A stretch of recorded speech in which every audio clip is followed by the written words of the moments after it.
ராஜபக்ஷகளின் சகா கைது, நீதிமன்றத்தின் அதிரடி உத்தரவு. உயிர்த்த ஞாயிறு தாக்குதலுடன் தொடர்பு, பிள்ளையானின் அதிரடி வாக்குமூலம். புறக்கணிக்கப்பட்ட சஜித் தரப்பு, சபாநாயகருக்கு எதிராக கடுமையான நடவடிக்கை. புதிய வாகனம் வாங்க உள்ள இலங்கையர்களுக்கு பேரிடி செய்தி. E8 விசா சர்ச்சையின் பின்னணியில் இருந்த நபர் உண்மையை போட்டுடைத்த அனுர தரப்பு.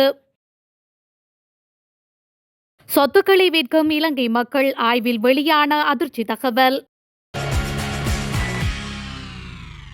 உயிர்த்த ஞாயிறு குண்டு தாக்குதலில் நேரடியாகவோ மறைமுகமாகவோ தனக்கு எந்த சம்பந்தமும் இல்லை என முன்னாள் ராஜாங்க அமைச்சர் சிவனேசதுரை சந்திரகாந்தன் தெரிவித்துள்ளார். களுவாஞ்சிக்குடி நீதவான் நீதிமன்றத்தில் வழக்கொன்றில் இன்று முன்னிலையாகிய பின்னர் ஊடகங்களுக்கு கருத்து தெரிவிக்கையிலேயே அவர் மேற்கண்டவாறு கூறியுள்ளார். இது தொடர்பில் அவர் மேலும் தெரிவிக்கையில், உலகத்திலே உச்ச பாதுகாப்பு கட்டமைப்புக்கு அதிக நிதியை செலவு செய்கின்ற அமெரிக்காவிலேயே IS தீவிரவாதிகளின் ஆதரவாளர்கள் தாக்குதல் நடாத்தியிருக்கின்றார்கள். அதேபோன்றுதான் எங்களுடைய நாட்டிலேயும் உயிர்த்த ஞாயிறு குண்டு தாக்குதல் நடைபெற்றது. அந்த தாக்குதலை காத்தான்குடியை சேர்ந்த இளைஞர்கள் திட்டமிட்டு நடாத்தியிருந்தார்கள். அவர்கள் IS ஆதரவாளர்கள், இஸ்லாமிய தீவிரவாத அமைப்புகளை அவர்கள் பிரதிநிதித்துவப்படுத்துகின்றார்கள். அதனை அவர்களே ஏற்றுக்கொண்டுள்ளார்கள். அந்த சஹ்ரான் ஹாசிம் என்பவர்தான் அந்த மதத்திற்காக மரணிப்பதாகவும், அல்லாவின் கொள்கையை பின்பற்றி மரணிப்பதன் காரணமாக சொர்க்கத்துக்கு செல்வதாகவும், ஹபீர்களின் காசோ பணமோ ஒத்துழைப்புகள் இல்லை என்றும் வாக்குமூலம் கொடுத்திருந்தார்கள். இதனை அறியாமல் இப்போது வந்திருக்கின்ற அரசாங்கம், குறிப்பாக புதிய ஜனாதிபதி அவர்கள் கிறிஸ்தவ மக்களுக்கு கொடுத்திருந்த வாக்குறுதிகள் அல்லது கிறிஸ்தவ மக்களின் வாக்குகளை மையமாக கொண்டு இதை என்னோடு இருந்து பிரிந்து சென்ற அசாத் மௌலானா வெளிநாட்டுக்கு சென்று அரசியல் தஞ்சம் கோருவதற்காக வழங்கிய வாக்குமூலத்தை இணைத்து புதியதொரு நாடகத்தை அரங்கேற்றியிருந்தார்கள். இது நான் நாடாளுமன்ற உறுப்பினராக இருக்கின்ற போது நாடாளுமன்றத்திலும் எதிரொலித்தது.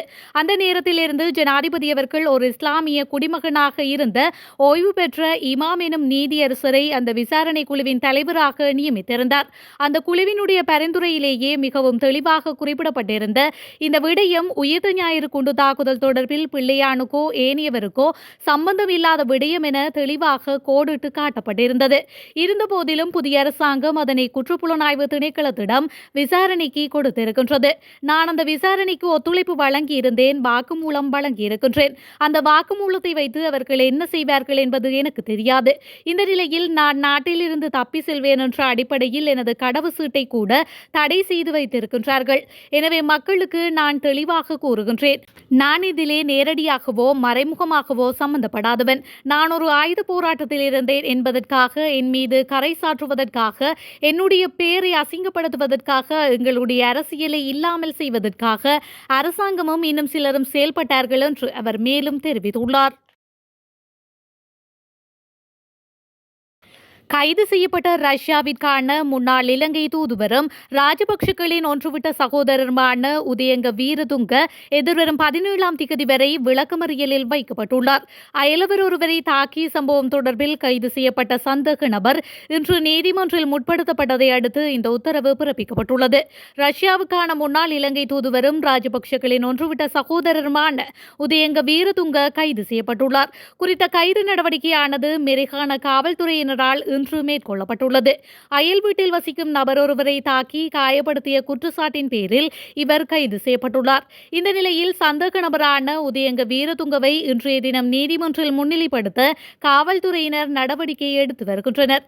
இதேவேளை தாக்குதலில் காயமடைந்த நபர் தற்போது ஸ்ரீ ஜெயவர்தனபுர பொது மருத்துவமனையில் அனுமதிக்கப்பட்டுள்ளதாகவும் கூறப்படுகின்றது. தற்போதைய சூழ்நிலையில் புதிய வாகனங்களை கொள்வனவு செய்வது பொருத்தமானதாக இருக்காது என கொழும்பு பல்கலைக்கழகத்தின் பொருளியல் துறை பேராசிரியர் கணேசமூர்த்தி தெரிவித்துள்ளார். தனியார் வானொலி ஒன்றுக்கு வழங்கிய நேர்காணலின் போதே அவர் இதனை குறிப்பிட்டுள்ளார்.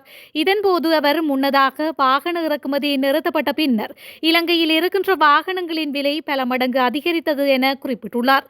தொடர்ந்தும் தெரிவிக்கையில், இந்த நிலையில் வாகனங்களை வைத்துக் கொள்ள முடியாது, பலர் விற்பனை செய்த நிலையில் அதனை கொள்வனவு செய்தவர்கள் அவற்றை விற்பனை செய்ய முடியாது சிரமத்தில் உள்ளனர். ஏற்கனவே அரசு துறையில் இருக்கின்ற அனுமதி பத்திரங்களை வைத்துக் கொண்டிருப்பவர்கள் மிகப்பெரிய எண்ணிக்கையில் காத்துக் கொண்டிருக்கின்றார்கள்.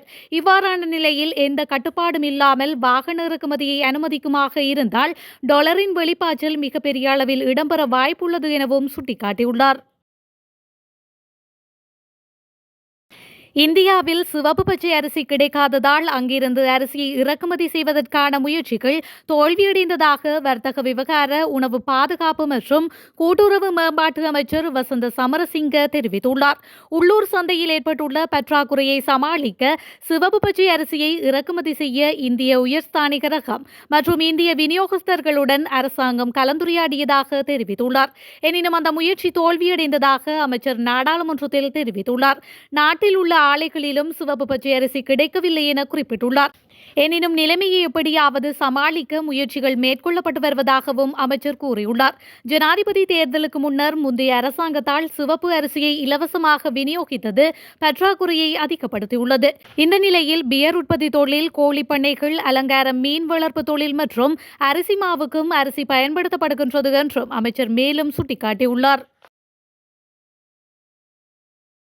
சபாநாயகர் ஜகத் விக்ரமரத்ன நாடாளுமன்ற மரபுரிமைகளை மதிக்காமல் செயல்படுவதால் எதிர்காலத்தில் அவருக்கு எதிராக கடுமையான நடவடிக்கை எடுக்க ஐக்கிய மக்கள் சக்தி உள்ளிட்ட எதிர்க்கட்சி நாடாளுமன்ற குழு தயாராகி வருவதாக தெரிவிக்கப்படுகின்றது.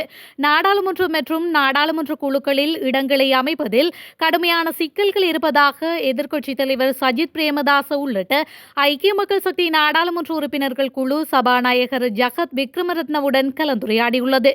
இருப்பினும் எதிர்க்கட்சி குழு எழுப்பிய பிரச்சினைகளுக்கு சபாநாயகர் எந்த கவனமும் செலுத்தவில்லை என குற்றம் சாட்டப்பட்டுள்ளது. இந்த நிலையில் நாடாளுமன்ற மரபை பாதுகாக்க முடிந்தவரை வலுவான நடவடிக்கையை எடுக்க எதிர்க்கட்சி நாடாளுமன்ற குழு முடிவு செய்துள்ளதாக கூறப்படுகின்றது. எதிர்க்கட்சித் தலைவர் சஜித் பிரேமதாஸ் மற்றும் நாடாளுமன்ற உறுப்பினர்களான ரஞ்சித் மத்தும பண்டார, தயாஸ்ரீ ஜெயசேகர, கயந்த கருணாதிலக, ஜேசி அலவதுலவல, அஜித் பி பெரேரா இந்த கலந்துரையாடலில் பங்கேற்றுள்ளதாகவும் தெரிவிக்கப்பட்டது.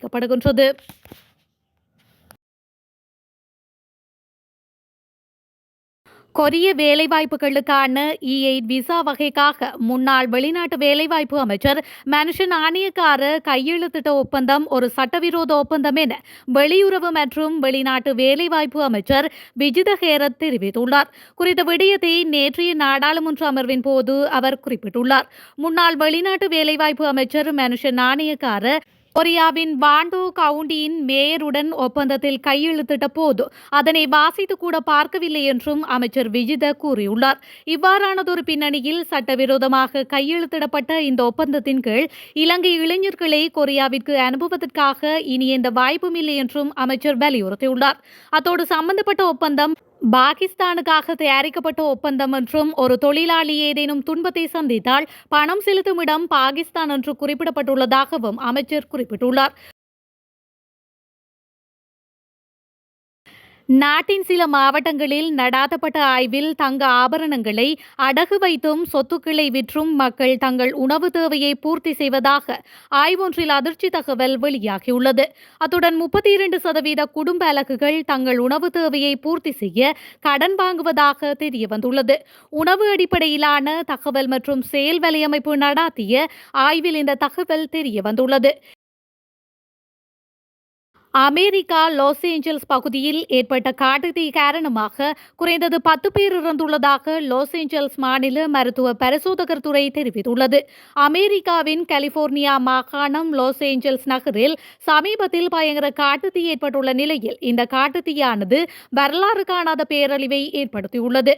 கடந்த 7ஆம் தேதி அமெரிக்காவின் லாஸ் ஏஞ்சல்ஸ் மற்றும் கலிபோர்னியா மாகாணத்தில் ஏற்பட்ட காட்டுத்தீயானது இன்று வரை கொழுந்துவிட்டு எரிகின்றது. மணிக்கு 160 கிலோமீட்டர் வேகத்தில் பலத்த காற்று வீசியதால் காட்டுத்தீ வேகமாக பரவியுள்ளது. காற்றின் வேகம் அதிகமாக இருப்பதால் காட்டுத்தீ குறையாமல் அதிகரித்து வருகின்றது. இதில் பாடசாலைகள், ஹாலிவுட் நடிகர்கள் உட்பட 1000க்கும் மேற்பட்டோரின் வீடுகள் கடுமையாக சேதமடைந்துள்ளதாக அந்த நாட்டு ஊடகங்கள் தெரிவித்துள்ளன. இந்த காட்டுத்தீயில் 16,000 ஏக்கர் வனப்பகுதி இதுவரை எரிந்து நாசமாகியுள்ளது. கட்டுக்கடங்காமல் பரவும் காட்டுத்தீயால் அந்த பகுதி முழுவதும் எரிமலை வெடித்ததை போன்று காட்சியளிக்கின்றது. எனவே அந்த பகுதியில் விமானங்கள் பறக்க தடை விதிக்கப்பட்டுள்ளதாக தெரிவிக்கப்படுகின்றது. இதற்கிடையே கடத்தி காரணமாக கலிபோர்னியா மாகாண அரசாங்கம் அங்கு அவசர நிலை பிரகடனத்தை அறிவித்துள்ளதுடன் இதனால் முன்னெச்சரிக்கை நடவடிக்கையாக அங்கிருந்து 1,30,000க்கும் மேற்பட்டோர் பாதுகாப்பான இடங்களுக்கு வெளியேற்றப்பட்டுள்ளனர். இதுவரை சுமார் 4.89 லட்சம் கோடி வரையில் பொருளாதார இழப்பு ஏற்பட்டுள்ளதாக தகவல் வெளியாகியுள்ளமையும் குறிப்பிடத்தக்கது.